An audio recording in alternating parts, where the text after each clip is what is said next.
C'était donc, mesdames et messieurs, l'adresse du président Paul Biya à ses compatriotes. Brice Nzamba, que retenir?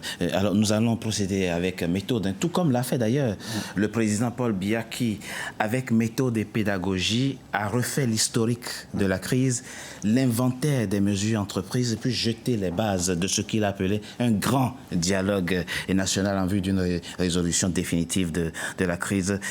Dit anglophone, on va dire quoi ce soir? Il a apporté la réponse du père de la nation qui était attendue par rapport à cette crise. Oui, alors ce qu'il faut dire, c'est que là, on a un chef d'État qui fixe le cap, hein. Oui. C'est-à-dire que qui commence par dire que voilà, il y a une situation qui s'est posée dans notre pays. Oui. Cette situation, on la connaît, elle vient de tel endroit.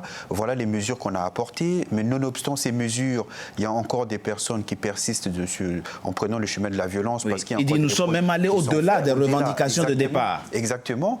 Et qui précise que non, nonobstant tout cela, je suis prêt à organiser un grand dialogue dont le but précisément, c'est de pouvoir voir comment on peut résoudre toutes les revendications qui sont portées et tous les griefs qu'on peut, à tort ou à raison, retenir contre le fonctionnement des institutions actuelles du Cameroun. Mais le plus important, à mon avis, c'est surtout quand il termine, quand il dit que l'avenir des régions du sud-ouest et du nord-ouest se trouve au sein du Cameroun. Moi, je pense que tout son discours se résume dans cette phrase.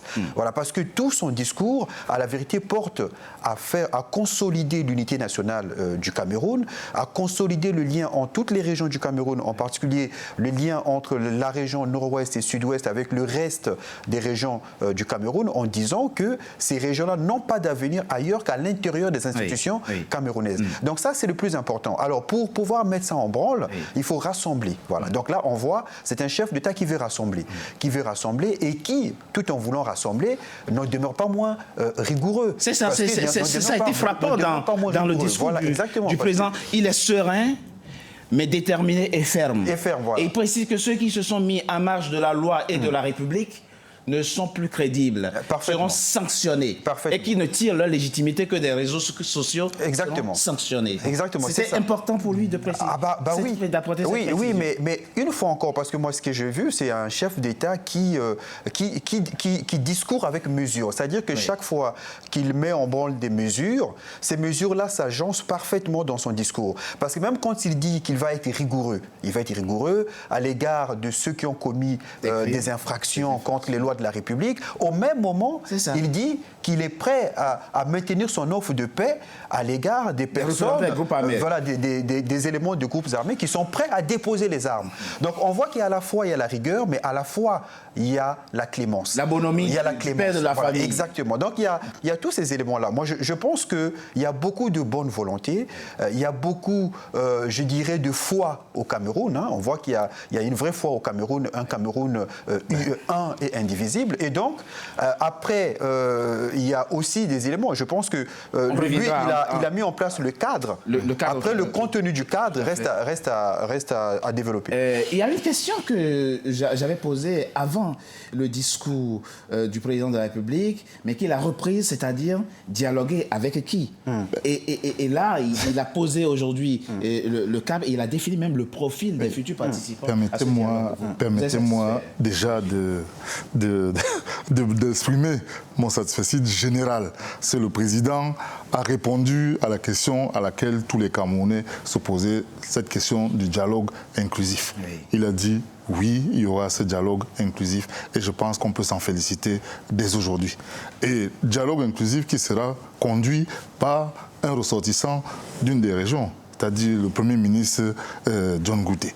Alors, ce qui a retenu de cet important discours, c'est que c'est la main tendue qui existe depuis le début de cette crise. C'est-à-dire que le président de la République a toujours tendu la main à l'ensemble des compatriotes. Et c'est ce qu'il vient encore de refaire aujourd'hui, tout en disant que, effectivement, bien que le problème soit centralisé au niveau des régions du nord-ouest et du sud-ouest, cette question concerne l'ensemble de la nation.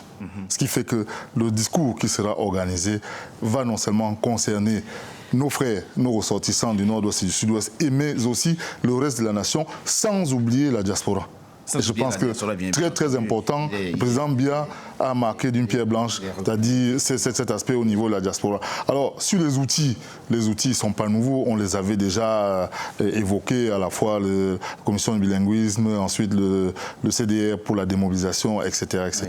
Il y a un certain nombre d'outils, mais il ne faut pas aussi oublier les partenaires étrangers qui nous aident à essayer de résoudre cette crise. Mais je pense que ce qu'on doit retirer comme message essentiel aujourd'hui, c'est que ce dialogue va être mis en place. Et je pense que tout le monde doit s'en réjouir. Ce n'est pas une idée qui jette comme ça. Il précise que dès la fin de ce mois, effectivement, des larges consultations seront faites. Le ministre va engager de larges consultations en vue effectivement de l'organisation. Sans exclusive, vous l'avez noté, c'est-à-dire que tous les acteurs de la société civile sont invités, de la diaspora, etc. etc. La question c'est, cela suffit-il? Ah oui, voilà. C'est-à-dire que, alors, dans son discours, il dit que toute œuvre humaine n'est pas parfaite. Voilà. Donc déjà, c'est une manière de dire que même avec ce qu'on peut faire, il peut y avoir des écueils. Enfin, je pose autrement ma question. Voilà. Comment est-ce que cette offre sera aujourd'hui appréhendée par les protagonistes? Alors, dans le bon sens. Ce qu'il faut retenir, c'est qu'il y a la bonne volonté, mais en politique, la bonne volonté ne suffit pas. C'est-à-dire qu'il faut par la suite initier des démarches, il faut rencontrer les gens, il faut discuter avec les gens, et il faut rassurer les gens, il faut les mettre en confiance.